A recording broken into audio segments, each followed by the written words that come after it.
My dear friends, my dear masters, and my dear gods of India and the whole world.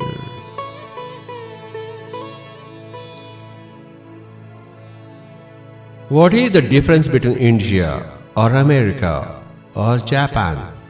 No difference in the human psyche. The human mind is everywhere the same. The human problems are everywhere the same. They don't differ with nation. They don't differ with sex. They don't differ with culture. They don't differ with geography. My dear friends, my dear masters, and my dear gods of India and the whole world, the earth's humanity is one humanity. Human existence is one. The nature of human existence is one. All people are similarly born. They are similarly brought up in ignorance and in wisdom. In the absence of spirituality or in the presence of spirituality.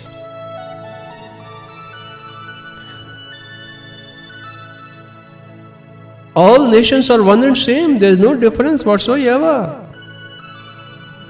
All human groups, human nations, clans,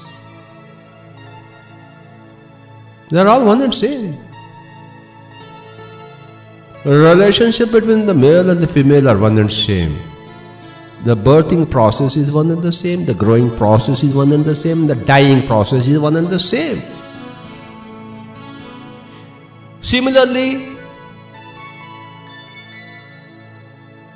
the pain and the pleasure are one and same. Sugar is sweet either to a female or to a male, either to an Indian or to an American, either for Rama or for Krishna or for Jesus Christ or Hitler, the sugar is same, sweet. The truth of sugar does not differ with geography, with history, with race, with sex, with age, with enlightenment or before or after. Sugar is sugar. The same sun shone on Jesus Christ in America, the same sun is there in India, the same sun in China, in Japan, in Korea, the same sun, the same moon. Similarly, the same science of meditation. There is no different sun for Japan and different sun for Korea and different sun for China and India or Sri Lanka or Indonesia. The same sun. There is no different moon. There is no different truth. One for Christians and one for Hindus, one for communists. Not possible. The human body, the anatomy of the physical body, the heart, the lungs, the pancreas, the skeletal system, the endocrine glands, the muscular system, the nervous system, the placing of the sense organs. It is one and same for each and every person. Geography doesn't make any difference. History, culture. Similarly, the structure, the seven-bodied system of the structure of the soul or the spiritual entity or any entity doesn't differ. Man is a seven-bodied system. Just as there is human anatomy of the physical body, everyone knows, it's common knowledge. Once you study a cadaver, you'll understand what is the human anatomy. Once you do meditation, you'll understand what is the anatomy of the soul, anatomy of the entity. To know, to understand the anatomy of the physical body, you have to open the cadaver. That's how Gray's Anatomy was born. The anatomy or the physiology of all human beings is one and the same. Similarly, the pain and the pleasure and the bliss or the enlightenment for all humankind is one and same. The pain is the same. The physical pain is the same. The emotional pain is the same. The physical pleasure is the same, and the emotional pleasures are the same throughout, for any culture, for any human being, male or female, educated or uneducated, literate or illiterate. Similarly, the science of meditation is the same. How can it be different for different people? Not. It is scientifically untenable, scientifically illogical. There is only one science of meditation. There are not two sciences of the science of meditation. Chemistry is chemistry. The laws of light, the laws of sound, the laws of physics are same. They are universal. The science of meditation is universal. It can't be particular. It can't belong to one nation, one culture, one age, one sex, one... No.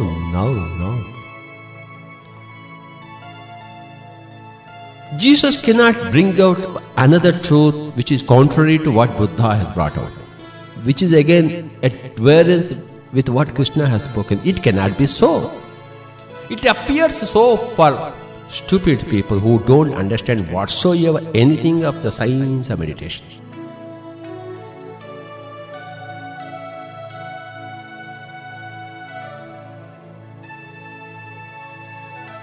Different languages are there. Different ways of wearing clothes, fashions are different. But there are no different truths. Verities of life are one and same, universal. Until you understand all these things, how can you practice meditation? Unless you know that there is one universal science of meditation, how can you go and practice meditation? No. If you have got wrong ideas, you will go round and round and round in circles and circles and circles, and you will land nowhere even after a number of lifetimes. So, my dear friends, the society will ask you to do what it is convenient to itself. Your parents will ask you to do what is convenient for them. Your neighbor will ask you to do what is convenient to him. If you go according to the truth of your parents, according to the truth of your society, according to the truth of your neighbor, you will go round and round in circles and circles, and you will miss the whole essence of life. You must set aside your parents, you must set aside your neighbors, you must set aside your culture and go the Buddha way, and go the Jesus way, and go the Mahavir way, the Krishna way. Krishna did not follow his parents. His parents were ordinary, but Krishna was extraordinary. Buddha did not follow his parents. Jesus Christ did not follow his parents. Why are you following your parents? If you are a Christian, you must see the truth for yourself, experiment for yourself, not do mechanically or reflexively what your parents have so far told you, what your society, what your neighbors have told you. You have to do your own experimentation. The science of meditation means doing one's own homework, doing one's own experimentation. So, this is an invitation to all the students of the whole world, all the students of India and the whole world. Come. Explore, experiment, experience, and find out the truth which is common, which must be common for all.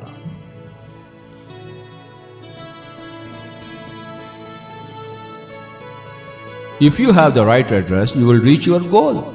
If you have the wrong address, you will miss the goal. And for any goal, there is only one right address and lakh and odd wrong addresses, or infinite wrong addresses, but only one right address. Let us take an example. 2 plus 2 is equal to 4. There is only one answer for that. If you say 3.9, 3.99, 4.01, 4.02, you will score 0 marks. My dear friends, you will score 0 marks.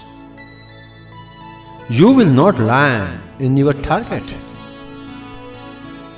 You will not score any marks.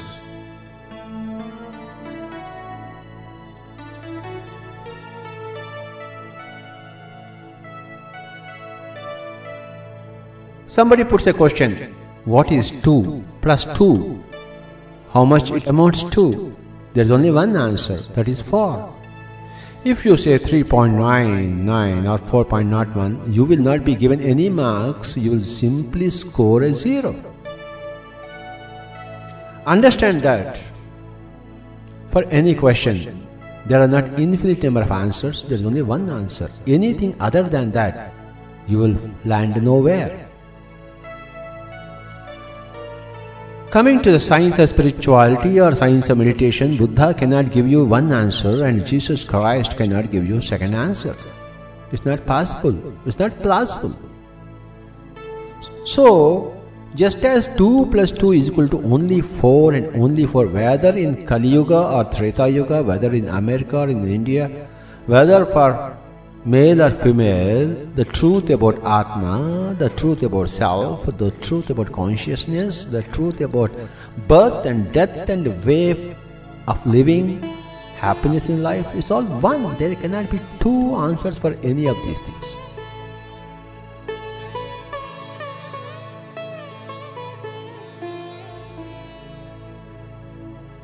Buddha cannot give you one answer, and Jesus Christ or Lord Krishna cannot give you different answers for your spiritual questions, for your life questions.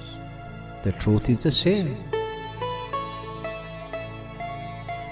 There cannot be your truth and my truth. There is only one universal truth. Meditation is the science of experiencing your own soulhood.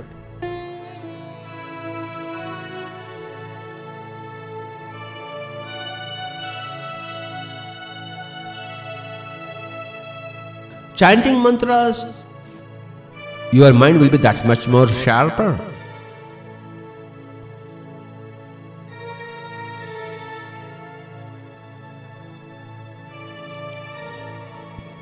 In prayer, the mind does not strengthen, but the emotions are soothed. But in meditation, it has got nothing to do with emotions, nothing to do with your mind. It is living your soulhood, experiencing your soulhood. You are in fact a soul.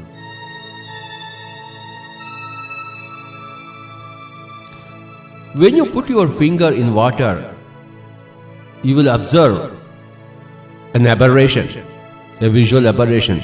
You will see that your finger is at an angle. It is not straight. Because water is a different medium. Your finger is straight, but the visual aberration will be there. When the soul enters the physical arena, there is a visual aberration that is called as the mind. The soul or the finger does not change, but your perception of your own self changes. You see a mental aberration, a visual aberration, that is mind. It is visible, it is truth, it is an image which is at cross, at variance, at an angle from the truth, but it can be seen, that is the mind. But the mind is only a figment of imagination. It's a visual aberration, it is not the truth. The finger remains the finger. The finger does not become crooked. The finger does not change its angle. The soul remains the soul. When it enters the human plane, my dear friends, The soul is the soul, but we perceive ourselves as mind. The fuzzy area between the soul and material contact, that is called as the mind. Remember, water is the physical arena, the finger is the soul. You dip your soul in water, you perceive yourself something different. That is the mind, that is the personality self. We are a personality self when we are in the physical body, but we are a soul self when we are out of the physical arena. When you remove the finger from the water, it is like the soul withdrawing its own consciousness from the earth arena, from the physical plane. That's what is death. And that's what is meditation, temporary. That's what is sleep. And that's what is anesthesia. What is anesthesia, my dear friends? The doctors, when they want to operate upon, they give you anesthesia. Local anesthesia or total anesthesia. And they operate. You don't feel the pain. You see the knife going into your flesh, but you don't feel the pain, because when the anesthesia is administered, the astral body is kicked out of the physical system.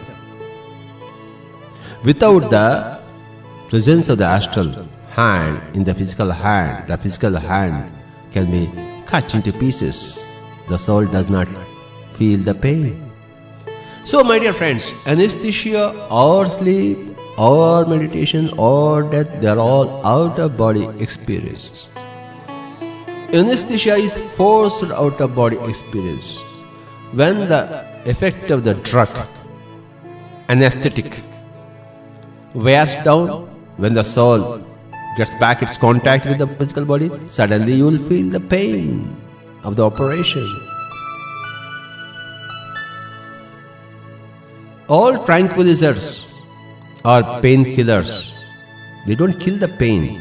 They remove the soul from the body temporarily, so that you can't feel the pain. The moment the effect of the drug is over, you come back and the pain is redoubled. No drugs whatsoever, no doctors whatsoever, no medicines whatsoever, my dear friends. Experience your soulhood. Meditation is the only way. Meditation is the only way for health. The whole world, my dear friends, is fast coming on to meditation. The only way, as the only truth for physical health.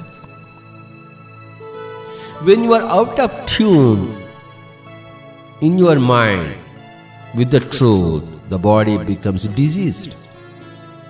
When you are aligned with truth in the mind through meditation, the body becomes tuned to health. All health science is meditation science.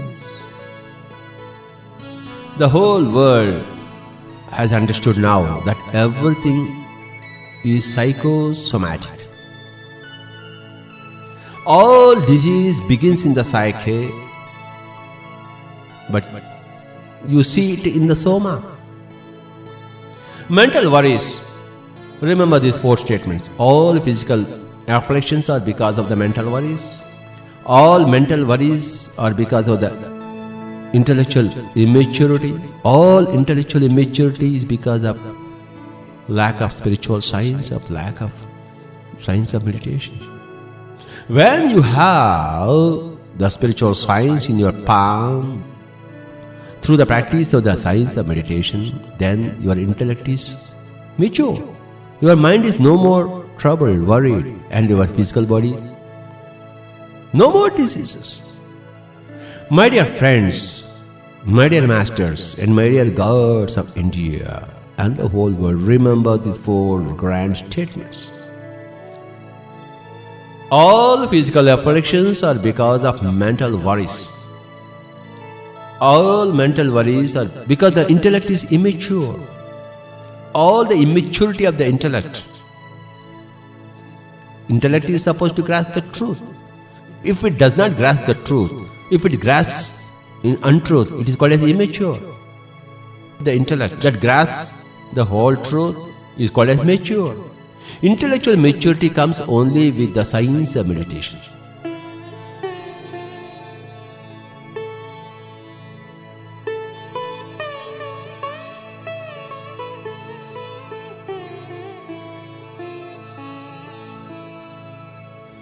So, my dear friends, these are the key words: health of the body, state of the mind, state of the intellect,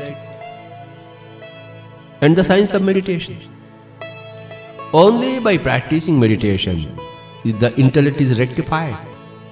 The immature intellect becomes a mature intellect. And the intellect that has grasped untruth begins to grasp the truth. Then the mind is no more worried. There are no more aberrations in the mind. The mind is tranquil, peaceful. Then there is no more stress in the physical body. There is no more strain on the physical body. All the stress on the physical body, all the strain, restlessness in the physical body is directly, totally proportional to the unrest in the mind, stress in the mind, strain in the mind, aberrations in the mind, afflictions of the mind. This is called as psychosomaticity.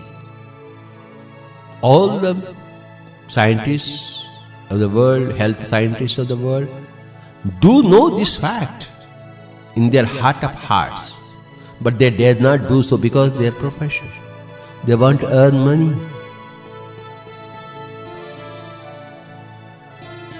But the true scientists that they are very fast coming back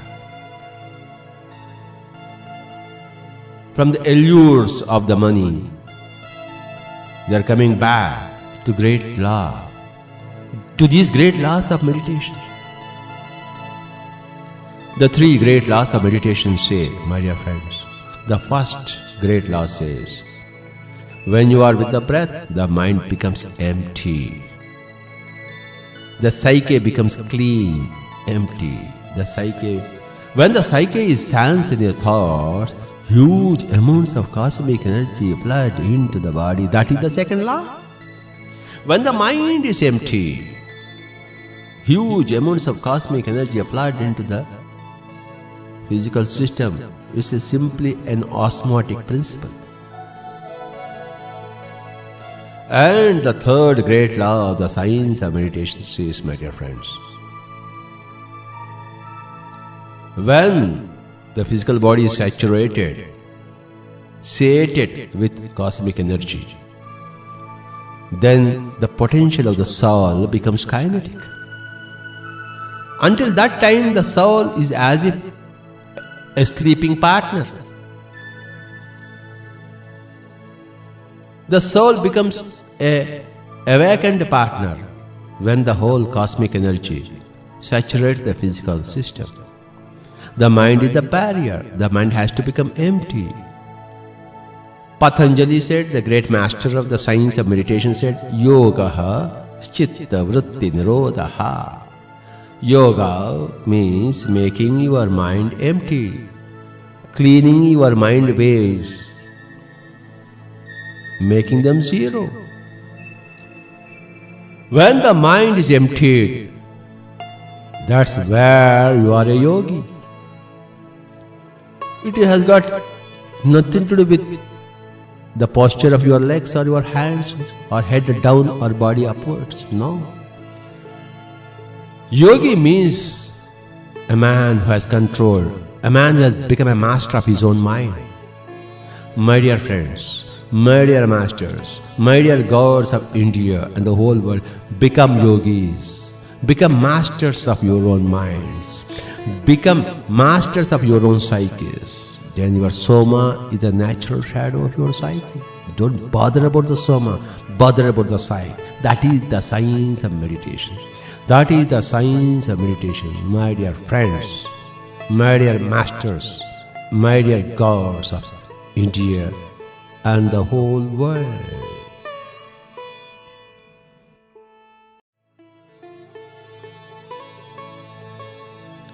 My dear friends, My dear masters and my dear gods of India and the whole world,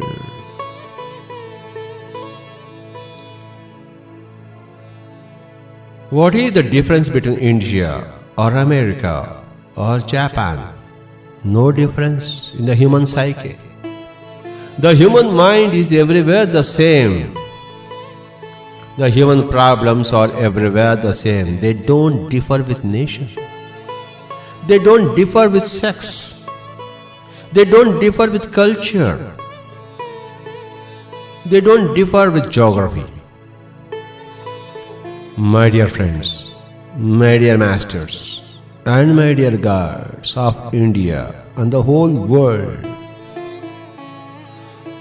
the earth's humanity is one humanity.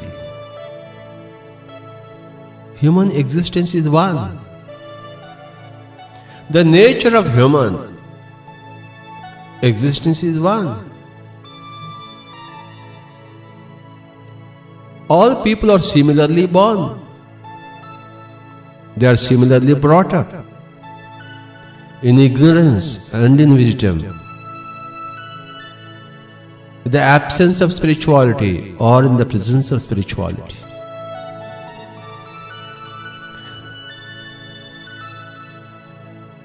All nations are one and same. There is no difference whatsoever.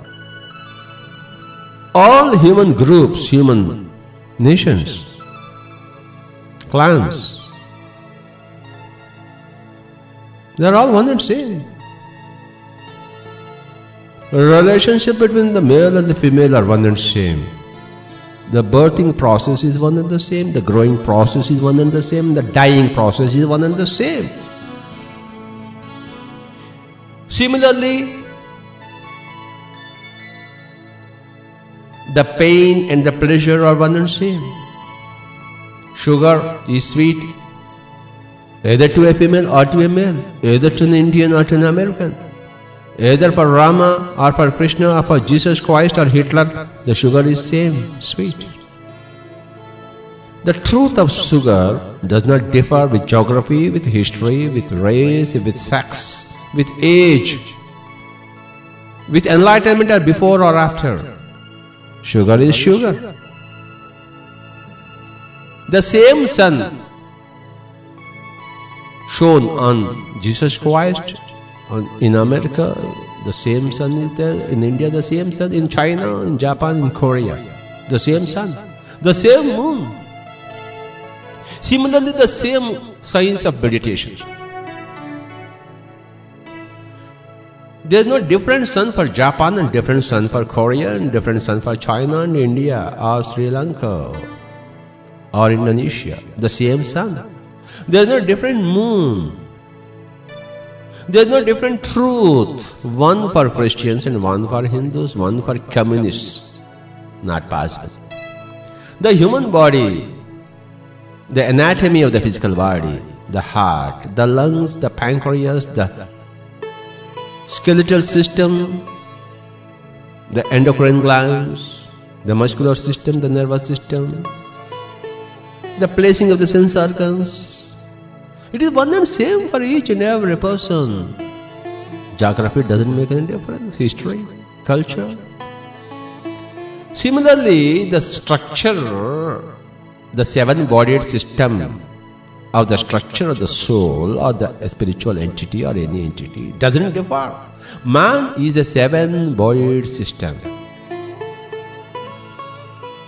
Just as there is human anatomy of the physical body, everyone knows, it's common knowledge.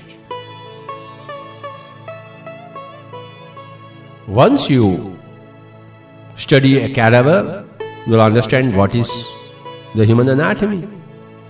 Once you do meditation, you'll understand what is the anatomy of the soul, anatomy of the entity. To know, to understand the anatomy of the physical body, you have to open the cadaver. That's how Grace Anatomy was born. The anatomy or the physiology of all human beings is one and the same. Similarly, the pain and the pleasure and the bliss or the enlightenment for all humankind is one and same. The pain is the same, the physical pain is the same, the emotional pain is the same.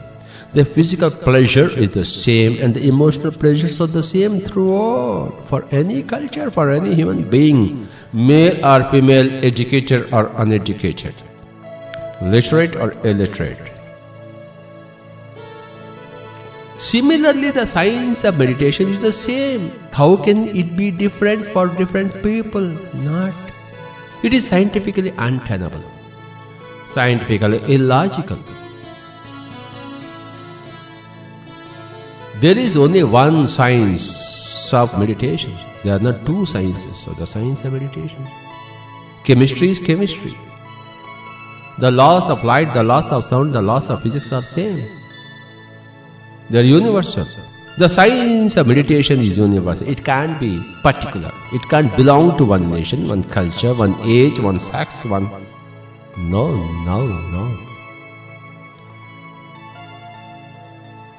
Jesus cannot bring out another truth which is contrary to what Buddha has brought out, which is again at variance with what Krishna has spoken. It cannot be so.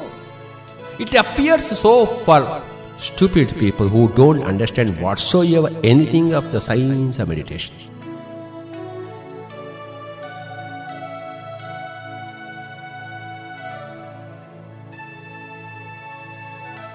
Different languages are there. Different ways of wearing clothes, fashions are different. But there are no different truths. Verities of life are one and same, universal. Until you understand all these things, how can you practice meditation? Unless you know that there is one universal science of meditation, how can you go and practice meditation? No. If you have got wrong ideas, you will go round and round and round in circles and circles and circles, and you will land nowhere even after a number of lifetimes. So, my dear friends, the society will ask you to do what it is convenient to itself. Your parents will ask you to do what is convenient for them. Your neighbor will ask you to do what is convenient to him. If you go according to the truth of your parents, according to the truth of your society, according to the truth of your neighbor, you will go round and round in circles and circles, and you will miss the whole essence of life. You must set aside your parents, you must set aside your neighbors, you must set aside your culture and go the Buddha way, and go the Jesus way, and go the Mahavir way, the Krishna way. Krishna did not follow his parents. His parents were ordinary, but Krishna was extraordinary. Buddha did not follow his parents. Jesus Christ did not follow his parents. Why are you following your parents? If you are a Christian, you must see the truth for yourself, experiment for yourself, not do mechanically or reflexively what your parents have so far told you, what your society, what your neighbors have told you. You have to do your own experimentation. The science of meditation means doing one's own homework, doing one's own experimentation. So, this is an invitation to all the students of the whole world, all the students of India and the whole world. Come. Explore, experiment, experience, and find out the truth which is common, which must be common for all.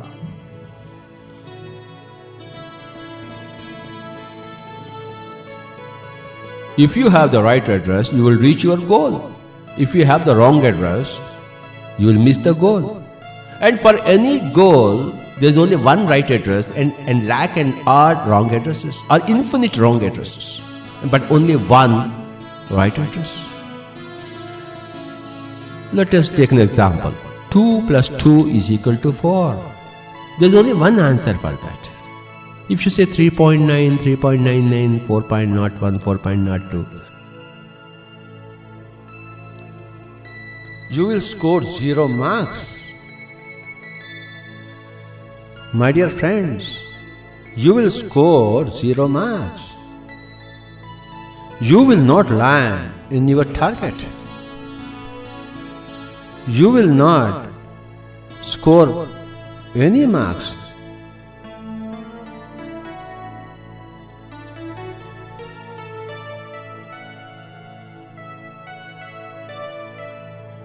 Somebody puts a question, what is 2 plus 2?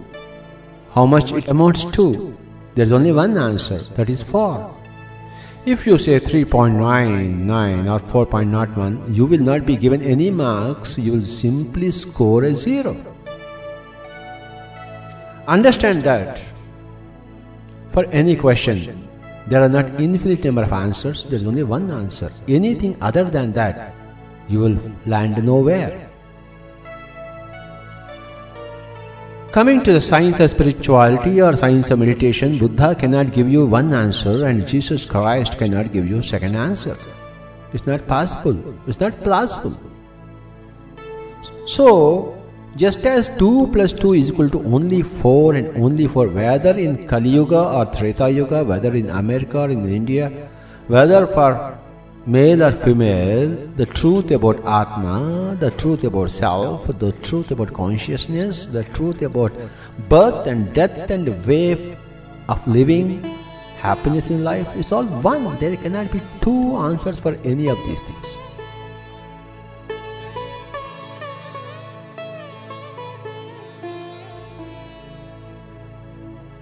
Buddha cannot give you one answer, and Jesus Christ or Lord Krishna cannot give you different answers for your spiritual questions, for your life questions. The truth is the same. There cannot be your truth and my truth. There is only one universal truth. Meditation is the science of experiencing your own soulhood.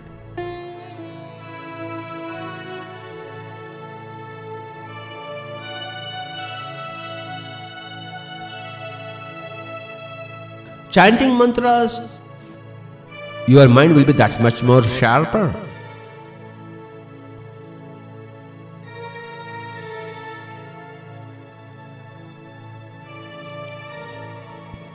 In prayer, the mind does not strengthen, but the emotions are soothed. But in meditation, it has got nothing to do with emotions, nothing to do with your mind. It is living your soulhood, experiencing your soulhood. You are in fact a soul.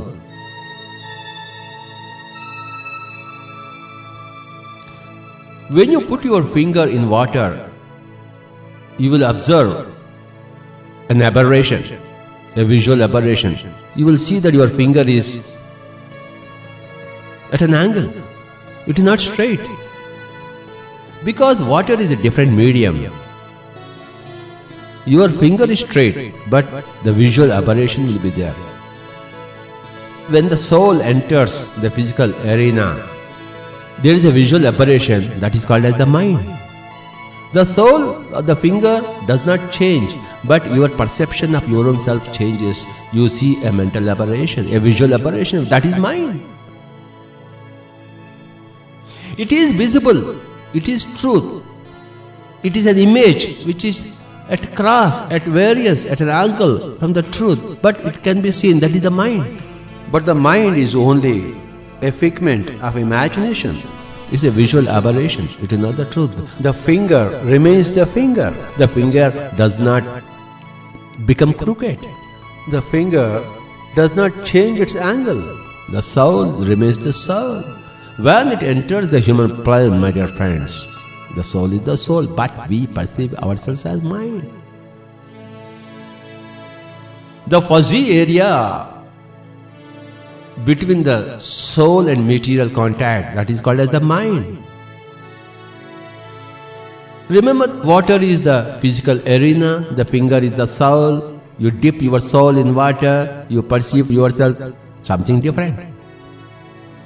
That is the mind, that is the personality self. We are a personality self when we are in the physical body, but we are a soul self when we are out of the physical arena. When you remove the finger from the water, it is like the soul withdrawing its own consciousness from the earth arena, from the physical plane. That's what is death. And that's what is meditation, temporary. That's what is sleep. And that's what is anesthesia. What is anesthesia, my dear friends? The doctors, when they want to operate upon, they give you anesthesia. Local anesthesia or total anesthesia. And they operate. You don't feel the pain. You see the knife going into your flesh, but you don't feel the pain, because when the anesthesia is administered, the astral body is kicked out of the physical system. Without the presence of the astral hand in the physical hand can be cut into pieces. The soul does not feel the pain. So, my dear friends, anesthesia or sleep or meditation or death, they are all out-of-body experiences. Anesthesia is forced out-of-body experience. When the effect of the drug, anesthetic, wears down, when the soul gets back its contact with the physical body, suddenly you will feel the pain of the operation. All tranquilizers or painkillers, they don't kill the pain, they remove the soul from the body temporarily, so that you can't feel the pain. The moment the effect of the drug is over, you come back and the pain is redoubled. No drugs whatsoever, no doctors whatsoever, no medicines whatsoever, my dear friends. Experience your soulhood. Meditation is the only way. Meditation is the only way for health. The whole world, my dear friends, is fast coming on to meditation. The only way, as the only truth for physical health. When you are out of tune in your mind with the truth, the body becomes diseased. When you are aligned with truth in the mind through meditation, the body becomes tuned to health. All health science is meditation science. The whole world has understood now that everything is psychosomatic. All disease begins in the psyche, but you see it in the soma. Mental worries. Remember these 4 statements. All physical afflictions are because of the mental worries. All mental worries are because of the intellectual immaturity. All intellectual immaturity is because of lack of spiritual science, of lack of science of meditation. When you have the spiritual science in your palm, through the practice of the science of meditation, then your intellect is mature. Your mind is no more troubled, worried, and your physical body, no more diseases. My dear friends, my dear masters, and my dear gods of India and the whole world, remember these 4 grand statements. All physical afflictions are because of mental worries. All mental worries are because the intellect is immature. All the immaturity of the intellect. Intellect is supposed to grasp the truth. If it does not grasp the truth, if it grasps in untruth, it is called as immature. The intellect that grasps the whole truth is called as mature. Intellectual maturity comes only with the science of meditation.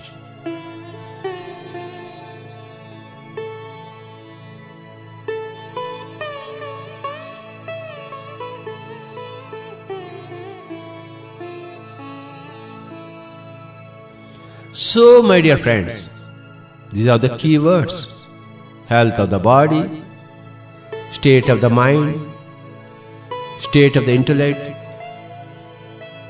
and the science of meditation. Only by practicing meditation the intellect is rectified. The immature intellect becomes a mature intellect. And the intellect that has grasped untruth begins to grasp the truth. Then the mind is no more worried. There are no more aberrations in the mind. The mind is tranquil, peaceful. Then there is no more stress in the physical body. There is no more strain on the physical body. All the stress on the physical body, all the strain, restlessness in the physical body is directly, totally proportional to the unrest in the mind, stress in the mind, strain in the mind, aberrations in the mind, afflictions of the mind. This is called as psychosomaticity. All the scientists of the world, health scientists of the world, do know this fact in their heart of hearts, but they dare not do so because their profession. They want to earn money.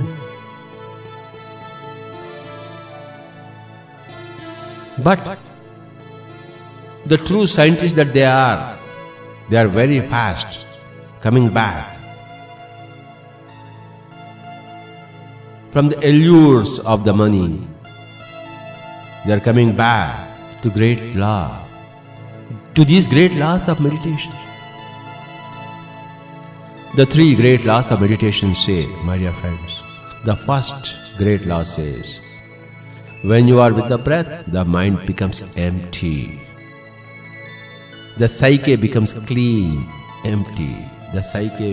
When the psyche stands in your thoughts, huge amounts of cosmic energy applied into the body. That is the second law. When the mind is empty, huge amounts of cosmic energy applied into the physical system. It's simply an osmotic principle. And the third great law of the science of meditation says, my dear friends, when the physical body is saturated, sated with cosmic energy, then the potential of the soul becomes kinetic. Until that time, the soul is as if a sleeping partner. The soul becomes a awakened partner when the whole cosmic energy saturates the physical system. The mind is the barrier. The mind has to become empty. Patanjali said, the great master of the science of meditation said, Yogaha chitta vritti nirodha. Yoga means making your mind empty, cleaning your mind waves, making them zero. When the mind is emptied, that's where you are a yogi. It has got nothing to do with the posture of your legs or your hands or head down or body upwards. No. Yogi means a man who has control, a man who has become a master of his own mind. My dear friends, my dear masters, my dear gods of India and the whole world, become yogis, become masters of your own minds, become masters of your own psyches. Then your soma is the natural shadow of your psyche. Don't bother about the soma, bother about the psyche. That is the science of meditation. That is the science of meditation, my dear friends, my dear masters, my dear gods of India and the whole world.